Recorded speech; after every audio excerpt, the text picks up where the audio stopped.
Iya, kembali di Sapa Indonesia Malam, saudara. Saya langsung menuju ke Komisioner Kompolnas, Mbak Pungki Indarti. Mbak Pungki, ini kalau kita lihat di pasal 338, pasal pembunuhan, ancaman hukumannya memang berat juga, 15 tahun penjara, meskipun itu diterapkan secara umum. Kalau seandainya untuk penegak hukum, maka ada pasal pemberat lainnya. Komentar Anda. Kalau Polri setelah masa reformasi maka tunduk pada peradilan umum, sehingga yang bersangkutan juga harus patuh pada peradilan umum ya, putusannya seperti apa nanti. Nah, saya kurang tahu berapa tahun nanti yang akan dikenakan pada yang bersangkutan. Kalau ancaman maksimal 15 tahun, tetapi juga kita bisa melihat pasal-pasal yang kemungkinan akan diterapkan berlapis kepada yang bersangkutan, dan kemudian juga hakim pastinya akan menggali keterangan dari para saksi dan kemudian juga dari ahli, dan berdasarkan bukti-bukti barangkali juga mungkin akan ada perberatan. Nah, kita tunggu hasilnya seperti apa, Mas Aiman. Tapi di sisi lain yang bersangkutan juga akan dikenai sidang etik, karena yang bersangkutan sudah jelas melanggar kode etik dan ancaman yang paling tinggi adalah dipecat. Ada juga pasal undang-undang darurat, misalnya penggunaan senjata api yang kemudian ada penyalahgunaan di sana. Itu ancaman hukuman yang cukup berat. Pasal berlapis ini yang kemudian juga harus dipertimbangkan. Betul, saya setuju. Baik, saya ke Pak Agus Wijoyo. Pak Agus, ini jangan karena ulah satu oknum ya, kemudian merusak kerukunan antar aparat keamanan, katakanlah seperti itu. Tapi kemudian masyarakat, juga publik, dan juga tentu institusi melihat bagaimana proses penegakan hukum yang dilakukan. Apa saran Anda dari Gubernur Lemhanas terkait dengan kasus ini? Kembali kepada apa yang disampaikan oleh Mas Aiman, kelihatannya sudah fasih untuk menyebutkan ketahanan nasional. Nah, apa yang dilakukan prajurit itu sedikit banyak merupakan pengaruh atau akibat bagaimana sikap dan perilaku yang dilakukan oleh pimpinannya. Seperti kita lihat sekarang, pimpinan kedua belah pihak sudah melakukan tindakan-tindakan yang benar. Sehingga itu akan menjamin juga bahwa para prajurit dari kedua belah pihak dan anggota Polri itu memang akan bisa diingatkan untuk tetap menjadi warga yang menghormati supremasi hukum dan penegakan hukum. Dari sisi pimpinan Angkatan Darat tadi sudah disampaikan oleh Mbak Pungki dengan memberikan arahan supaya tetap tenang, karena ini kejadian ini tidak membawakan institusi, tidak berlatar belakang friksi ataupun hubungan emosional antar institusi. Ini betul-betul murni adalah antar individu.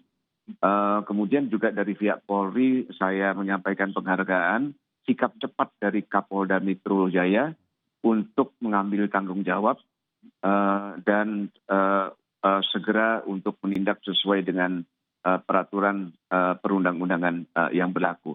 Jadi di dalam kita tidak bisa untuk berharap bahwa kejadian ini dihapus dan tidak pernah terjadi.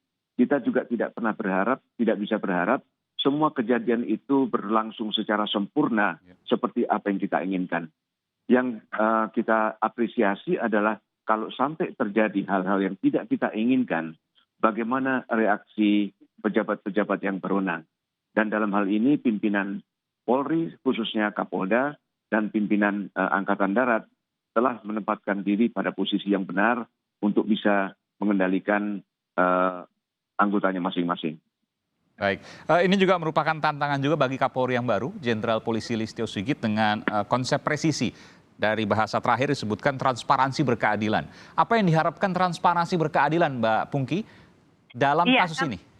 Kami berharap proses dilaksanakan secara profesional, berdasarkan scientific crime investigation, dan kemudian disampaikan secara transparan kepada publik. Jadi nggak perlu ditutupi, dan Kompolnas pasti akan mengawal kasus ini. Kami mengapresiasi Kapolda yang bergerak cepat dan sudah meminta maaf, dan kami juga sangat mengapresiasi Pangdam serta Kasat yang menenteramkan anggotanya dan juga mempercayakan penyelesaian kasus ini di tangan peradilan umum.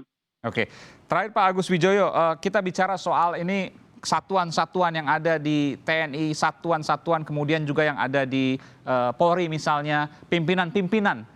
Bagaimana kemudian agar peristiwa ini tidak terulang kembali? Saya paham betul Anda lama kemudian berkarir di Tentara Nasional Indonesia, termasuk juga di pasukan elit TNI. Ya, ada pemilih yang mengatakan bahwa tidak ada prajurit yang salah. Semua itu akan sangat bergantung kepada bagaimana pemimpinnya. Dan itu sangat benar sekali di dalam dunia kemiliteran, termasuk organisasi yang punya disiplin seperti kepolisian. Dan di sini akan ditentukan apabila pimpinan itu sudah percaya bahwa untuk masing-masing, untuk TNI khususnya Angkatan Darat, untuk polisi, kepolisian negara Republik Indonesia, itu sudah punya peran dan kewenangan masing-masing. Sehingga tidak perlu misalnya kalau terjadi pada lapis bawah, katakanlah friksi-friksi ataupun interaksi-interaksi negatif yang terjadi di antara keduanya. Semuanya itu akan sangat bergantung bagaimana ditekankan oleh pimpinannya bahwa masing-masing satuan, masing-masing lembaga keamanan dan penegak hukum itu punya porsi, fungsi dan kewenangan masing-masing yang tidak perlu untuk saling bertabrakan, begitu. Jadi kalau itu memang sudah dipercaya dan disampaikan kepada prajurit, maka yang dipikirkan oleh prajurit adalah tinggal bagaimana untuk menjadi profesional di dalam bidang peran dan kewenangan masing-masing. Jadi tanggung jawab di situ kemudian terbentuk dengan sendirinya, begitu Pak Agus ya? Ya. Baik, terima kasih. Mudah-mudahan kita tidak mendengar kejadian serupa lagi. Tentu tadi apa yang disampaikan oleh Pak Agus bahwa kita tidak bisa mengharapkan seluruhnya kesempurnaan, tapi kemudian kita bisa menjaga supaya hal ini kemudian tidak terjadi lagi. Mudah-mudahan. Terima kasih Gubernur Lemhanas, Letnan Jenderal TNI Purnawirawan Agus Wijoyo, dan juga Komisioner Kompolnas Mbak Pungki Indarti. Selamat malam, sehat selalu. Terima kasih, selamat malam.